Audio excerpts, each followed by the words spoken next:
समाजमनाचा वेध आणि आपुलकीची सेवा देणारे आपले news channel Erala news. Bhudargad तालुक्यातील वाघापूर येथील छत्रपती शंभूराजे प्रतिष्ठान यांच्या वतीने 13 ते 15 मे दरम्यान छत्रपती संभाजी राजांची जयंती साजरी करण्यात आली। जयंतीच्या अखेरच्या दिवशी शुक्रवारी 15 मे रोजी पोलीस प्रशासनाने मिरवणुकीसाठी परवानगी नाकारल्याने गावातील युवकांनी उत्सव मंडपासमोरच ठिय्या मारून आंदोलन केले। यामध्ये युवकांबरोबर महिलांचाही मोठा सहभाग होता। सुमारे 2 तास ग्रामस्थांनी ठिय्या मारून देखील याकडे पोलीस प्रशासनाने साफ दुर्लक्ष केल्याचा आरोप ग्रामस्थांनी केलाय। पोलिसांच्या मनमानी कारभाराचा गावाच्या वतीने तीव्र निषेध करण्यात आला। रात्री 11 पर्यंत या घटनेवर काही निर्णय न झाल्याने युवकांनी शनिवारी सायंकाळी 5 वाजता सर्व देवतांची शपथ घालून डॉल्बीच्या निनादात गावातून मिरवणूक काढण्याचा इशारा दिला आहे। जातीय तेढ निर्माण होऊ नये, कायदा आणि सुव्यवस्थेचा प्रश्न निर्माण होऊ नये यासाठी परवानगी मागणाऱ्यांना लेखी उत्तर दिले असल्याची माहिती पोलीस निरीक्षक गोरख चौधरी यांनी दिली आहे। वाघापूर नगरी जी आहे, या वाघापूर नगरीला ऐतिहासिक असा वारसा आहे। या गावाला जुतिवाची पांढर, बिरोबाची पांढर आणि तशी थळ पांढरीची सुद्धा पांढरी म्हटली जाते। या गावाला विशेष करून देवभूमी असं म्हटलं जातं। मी प्रशासनाला खरोखर सांगू इच्छितोय की आमच्या गावामध्ये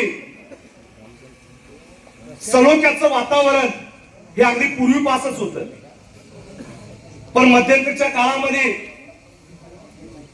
काही कारणामुळे थोडीशी मनं दुभंगलीत। पण वाईट इतकं वाटतंय की प्रशासनानं सुद्धा गावामध्ये कुठल्या प्रकारचा समतोल साधायचा याचा प्रयत्न विशेष करून करायला पाहिजे होता। गेले 2 दिवस झाले या प्रयत्नामध्ये मी स्वतः होतो आणि आतापर्यंत सुद्धा आहे। तसं आमचं गाव संवेदनशील बिलकुल नाही आहे।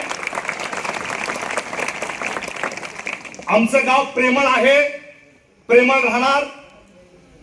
आमच्या पूर्ण गावकऱ्यांची श्रद्धा ज्योतिबा बिरोबावरती जशी आहे तशी थळ पांढरीवरती सुद्धा आहे। हे प्रामुख्याने मी सांगतोय, जसे आमचे उत्सव आम्ही करतोय तशी 12 वर्षांना सुद्धा आम्ही थळ पांढरीची जत्रा 12 बकरी कापून सुद्धा केलेली होती। ज्या अर्थानं आम्ही आमच्या देवाला मानतोय त्या अर्थी सुद्धा थळ पांढरीला मानतोय। विशेष करून त्यांचा काही दोष नाही, पण हा जे किचकट प्रश्न निर्माण झालेला आहे, आमच्या हिंदू धर्मियांच्या भावना इतक्याच आहेत। जसं आमचं ज्योतिबा बिरोबा आराध्य आहे, तसं आमचं छत्रपती शिवाजी महाराज, धर्मवीर संभाजी महाराज यांच्या विचारानं ही चालणारी ही वाघापूर नगरी आणि विशेष करून हिंदू धर्म आहे। सध्या तरी बघता मी विशेष करून चौधरी साहेबांचे थोडक्यात आभार मानतो नाही असं नाही, तिने विशेष करून प्रयत्न केलेत। ते स्वतः आम्ही 2 तास बसलो होतो, पण वरच्या लेवलला ज्या पद्धतीनं आमच्या लोकांच्या गावकऱ्यांच्या भावना त्यांनी समजून घ्यायला पाहिजे होत्या, त्या समजून घेत नाहीत। पण आता असं म्हटलं जातं की गाव करत ते राव करत, गाव करत ते राव करत। गावाच्या पुढे मी सुद्धा मोठा नाही आहे, कुणी व्यक्ती मोठा नाही आहे। जे गावकरी निर्णय घेतील त्याच्याशी आपण सगळेजण सहमत राहूया। हा कुठल्याही एका समाजाच्या विरोधात आता लढा नाही आहे, पण आम्हाला न्याय का दिला जात नाही याची विचार करण्याची खरोखर गरज आता आहे। आणि तुम्ही प्रशासनानं कोणत्या प्रकारे हा विषय हाताळायचा हे खरोखर तिने लक्ष घालावं, विचार करावा। आणि पूर्वीसारखं आमचं गाव विशेष करून एकोप्यानं हे 18 पगड आणि बाला बलुतेदारांचं जातीचा भेद न मानणार हे आमचं गाव आहे। आणि सर्वांना खरोखर एक कळकळीची विनंती करतो की आपण शांततेच्या मार्गाने हा लढा देऊया। कुठल्या प्रकारे? शांततेच्या मार्गाने। आतापर्यंत आपण शांतता घेतली आहे, पण इथून पुढे सुद्धा घेऊया आणि आपला न्याय कुठल्या पद्धतीने मिळतोय याची आपण प्रतीक्षा करूया। तोपर्यंत आपले विचार या ठिकाणी ठाम ठेवा। ज्योतिबाचा आणि बिलोबाचा आशीर्वाद आपल्याला आहेच. या प्रशासनाच्या मागचा बोलवता तरी कोण तेच पाहिजे. प्रशासनानं आपल्याला उत्तर द्यायला पाहिजे की बाबा आपल्याला तुम्हाला बाबा का मिरवणुकीला तुम्हाला बंदी घातली जाते. हे सुद्धा म्हणजे चिंतन करण्याची गोष्ट आहे. तर आपण एवढंच मी तुम्हाला एक आवाहन करतो की व्यक्तिगत कुणावरती टीका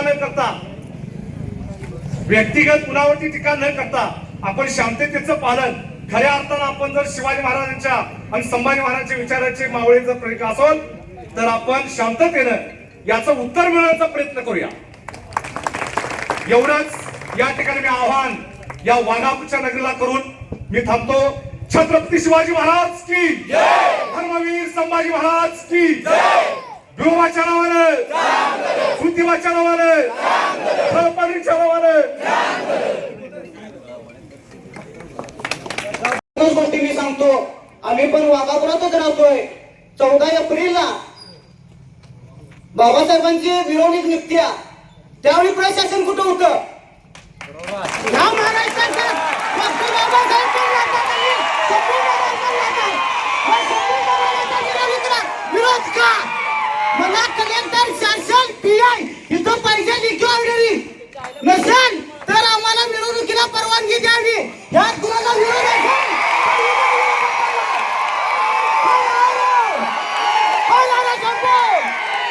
कलेक्टर कोणी असून द्या, लिखी नोटीस पाहिजे. नसेल तर आम्हाला परमिशन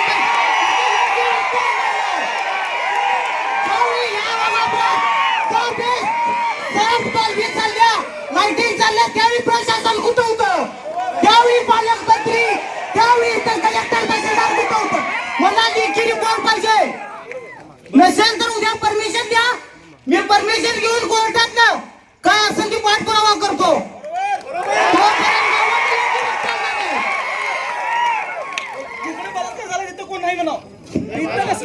संबत 400 वर्षानंतर आपल्याला हा इतिहास कळाला. रात्री अक्षरशः इथून आमचे पाय मागे वळणार, घराकडे जावटणार. अहो काय इथे शेजारी ऐकायला आहेत. आम्ही काय त्यांच्या माघारी हा कार्यक्रम केलेला नाही. त्यांनी संधूराजांनी काय फक्त मराठ्यांच्यासाठी केले नाही, सगळ्या महाराष्ट्रासाठी केलेला आहे, सगळ्या जगासाठी केलेला आहे. वैयक्तिक कुठेही त्यांनी पोलीस प्रशासनाला आपण आपल्या परीनं सगळ्या प्रकारची निवेदनं अशा पद्धतीनं भेटलोय की आपण कुठल्याही प्रकारचं त्यामध्ये चुकीचं वर्तन होणार नाही. ह्या सगळ्या कोण पगाराचं, कोण जेवलं का, काय बाळाला दूध पिलंस का, कुणी विचारलं का रे? का शासनानं या गोष्टीची पद्धतीने पार पडेल असं वाटलं नव्हतं.